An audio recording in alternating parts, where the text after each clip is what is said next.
Welcome back. You're watching the Amie Jo Show from fabulous Las Vegas, and my guest is Mr. Phil Flowers. And as promised, I have some surprises. You ready to talk about some of the surprises? Me first. Right before the break, I mentioned something about Phil Flowers and what happened in his life. And I'm going to divert just a little bit, and he doesn't know I'm going to talk about this, but Phil was performing, steadily growing, and all of a sudden his life stopped dead cold in its tracks, which for most artists is not a good thing and usually means the end of their career. But share with us this very personal reason why your career stopped. Well, I was at full bloom with a record deal going. I was just coming back from 3 years in Israel. Bought a new home, just ready to settle down into my career, and all of a sudden, a baby was left at my doorstep, 2 months old. Literally. Literally, and I was single, I was crazy, and I took it upon myself, because what can you do when God gives you such a gift and such a job? So I put my career on a slow mode, and the more I got to love it, Amy, the more I didn't want to leave the house. Wow. So, but 14 years later, I'm okay now. And I think of the challenges of, like you say, being single and being a guy, because oftentimes we think women have maternal instincts. That's not always necessarily true, but people do feel that way. And you picked up this whole load of taking care of a baby and pulling it off.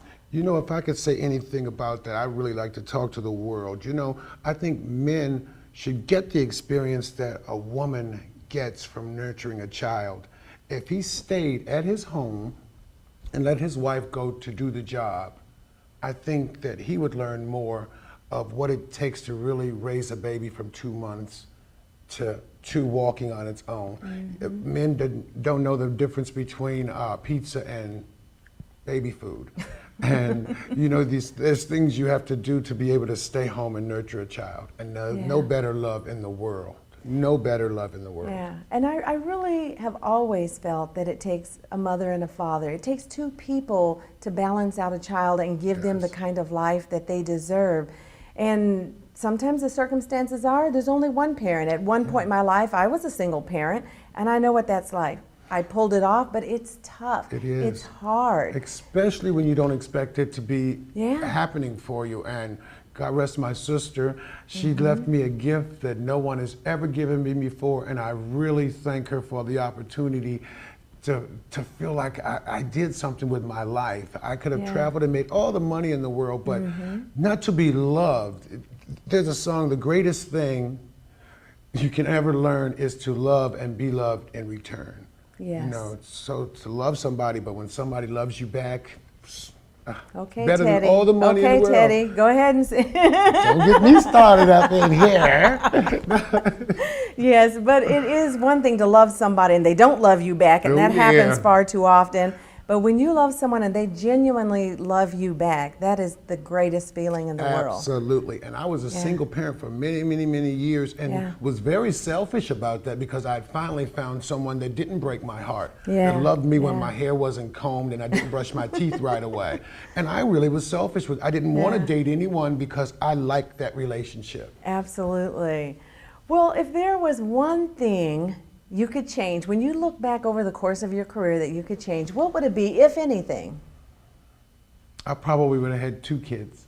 2 kids? Yeah, because 1 is hard, 2 is easy. I learned that from other people with children. There's truth in that, because they can play with one another and keep each other company. Exactly. But when there's 1, you're the playmate. You're I was too old for that. I was a grandfather by the time he was a year. But yeah, that's about the biggest thing that I would say, to have 2 children. And you know, I'm blessed now that he's raised and old enough I can continue my career.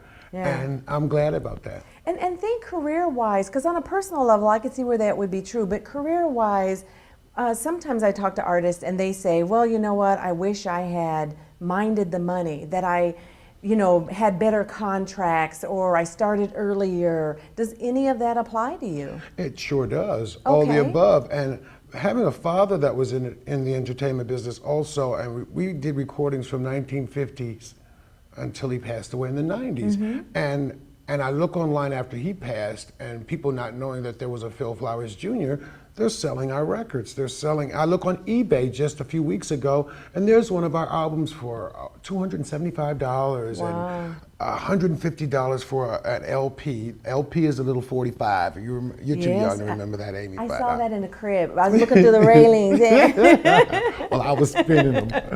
And I have no money coming towards my family, the Flowers family, at all because of not having, my dad not having good management, and monies just go everywhere except to where they're supposed to go. Yeah, that happened a lot. Sure does. Well, young man, where are you performing right now so people can come out and see you live and enjoy all of what you have to offer? Because you're not just an R&B singer, you've got a wide range of genres that you perform in. Yeah, well, on Thursdays, I'm at the Orleans Casino and the Brendan's Pub from 9 o'clock to 1 a.m. Okay. We do a mic-to-mic contest. Fridays at the Aliante Casino, and the show times from 7 to 10.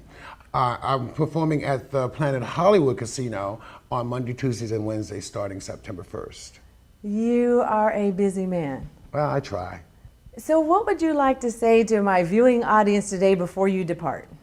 Thank you very much, audience and people out there that helped me get to where I am. I'm getting blessed with very many things, and I'd like to help a few other people in the city. So if you're looking for something to do, we're doing auditions for the new show at Planet Hollywood, and I'd love to get some new entertainment, some youth out there and help them out in the city. Oh, does that mean I need to audition? Absolutely. He said youth. Absolutely. So that would be me. I think we could do a good couple of duets together.